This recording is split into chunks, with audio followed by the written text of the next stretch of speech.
Assalamualaikum warahmatullahi wabarakatuh. Bagaimana kabarnya anak-anak kelas 8? Semoga kalian pada sehat semua ya. Amin, amin ya rabbal alamin. Oke, sebelum memulai pembelajaran, marilah kita berdoa terlebih dahulu. Berdoa dimulai. Selesai. Oke, karena kemarin kita sudah bahas tentang sistem gerak pada manusia, hari ini kita akan bahas tentang sistem gerak pada tumbuhan. Bu, kok tumbuhan ada sistem geraknya? Iya, tumbuhan itu dia mengalami namanya rangsangan. Rangsangannya berupa apa? Rupa gerakan. Gerakannya seperti apa? Contoh misalnya tumbuhan mengarah ke cahaya matahari, atau tumbuhan itu bila disentuh dia akan menutup sendiri. Nah, itu salah satu dari gerak pada tumbuhan. Nah, hari ini kita bahas apa aja sih gerak-gerak yang terjadi pada tumbuhan.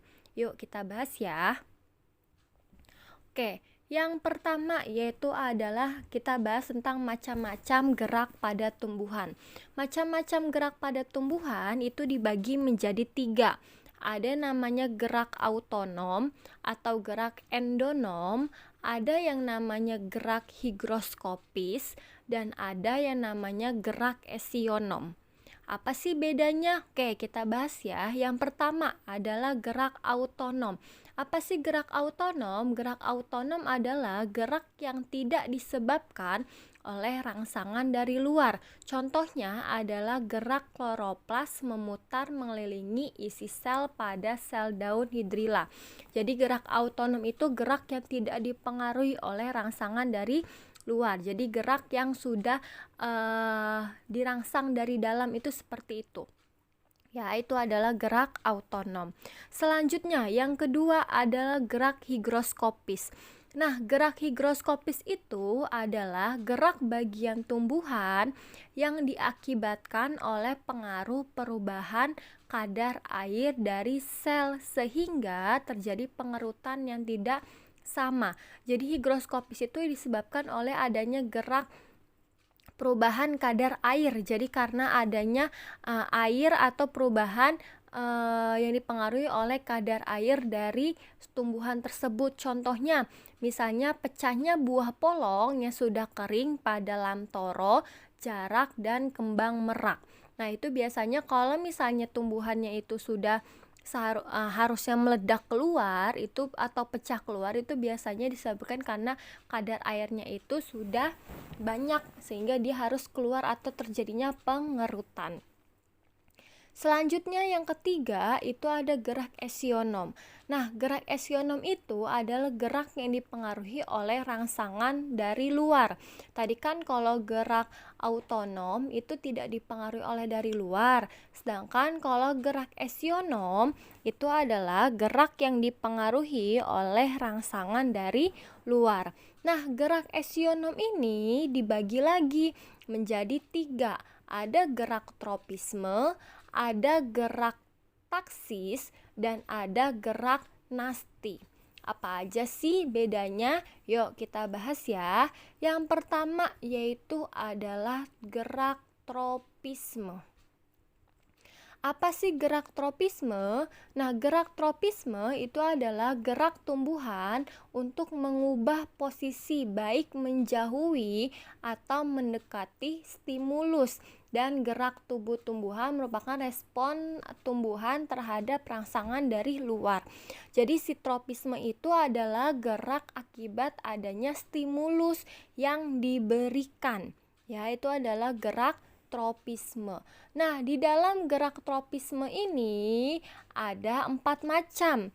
Ada yang namanya fototropisme, ada yang namanya hidrotropisme, ada yang namanya tigmotropisme, dan ada yang namanya geotropisme.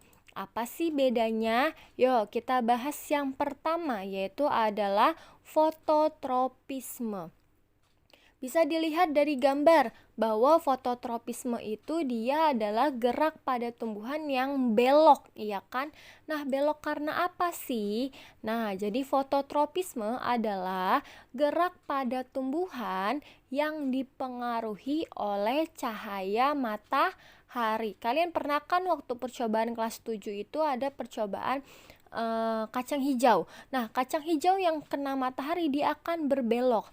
Nah, itu adalah namanya gerak fototropisme. Jadi gerak yang dipengaruhi oleh adanya rangsangan cahaya matahari. Jadi si tumbuhannya itu akan berbelok mengarah ke cahaya matahari atau mencari cahaya matahari. Itu adalah gerak fototropisme. Foto itu adalah fotosintesis cahaya matahari, tropisme itu adalah gerak yang dipengaruhi oleh adanya rangsangan atau stimulus ya.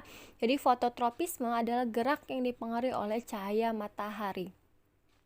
Selanjutnya, yang kedua adalah gerak geotropisme. Nah, gerak geotropisme namanya geografi, ya kan, bumi. Berarti geotropisme adalah gerak yang dipengaruhi oleh gaya gravitasi. Ya, jadi gerak geotropisme dipengaruhi oleh gaya gravitasi bumi. Nah, di gerak tropisme ini ada dua macam. Ada namanya gerak tropisme positif dan ada yang gerak tropisme negatif. Apa sih bedanya? Kalau gerak geotropisme positif itu adalah gerak yang mengarah pertumbuhannya itu menujunya ke bawah atau ke tanah. Jadi dia akarnya menuju ke tanah. Itu adalah gerak dari geotropisme positif.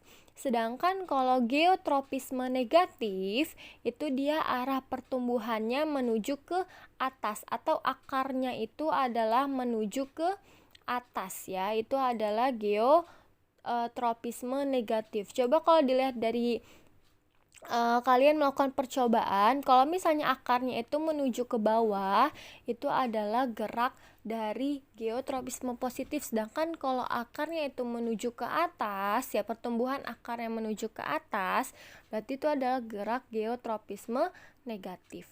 Selanjutnya adalah tigemotropisme. Nah, kalau tigemotropisme itu dia gerakan yang dipengaruhi oleh adanya singgungan. Ya, tigemotropisme itu dikebatkan karena adanya singgungan. Contohnya dilihat dari gambar, dia ada singgungan antara lilitan si tangkai bunganya ini ya, lilitan tangkai bunganya itu singgung dengan besi. Nah, jadi otomatis nanti lilitan di tangkai daunnya ini akan melilit si besi tersebut ya. Itu adalah tigmotropisme. Jadi pengaruhi oleh adanya persinggungan. Jadi dia akan melilit.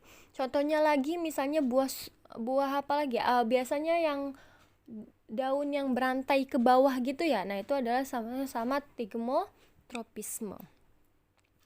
Oke ya, itu adalah macam-macam dari tropisme. Oh, satu lagi tadi higrotropisme ya. Nah, higrotropisme itu berarti dipengaruhi oleh adanya air. Jadi dipengaruhi oleh tempat ke arah yang lebih basah atau yang berair. Ya. Selanjutnya adalah gerak nasti. Nah, gerak nasti ini adalah gerak yang arah tumbuhnya itu tidak dipengaruhi oleh arah datangnya rangsangan. Jadi kalau nasti ini adalah gerak yang tidak dipengaruhi oleh arah datangnya rangsangan. Nah, gerak nasti ini dibagi beberapa macam. Yang pertama adalah fotonasti. Nah, fotonasti ini itu adalah dia yaitu gerakan yang dipengaruhi oleh adanya cahaya matahari. Jadi fotonasti ini dipengaruhi oleh cahaya matahari. Contohnya apa? Contohnya misalnya adalah gerak mekarnya bunga pukul 4 pada sore hari. Tahu kan bunga pukul 4? Nah, itu dia biasanya akan mekar pada sore hari. Yaitu adalah pengaruhi oleh cahaya matahari. Beda sama fototropisme ya. Kalau fototropisme itu dipengaruhi oleh adanya rangsangan cahaya matahari. Jadi dia akan mengarah ke arah matahari, berbelok. Sedangkan kalau fotonasti itu dipengaruhi oleh cahaya matahari, tapi dia ada jam-jamnya.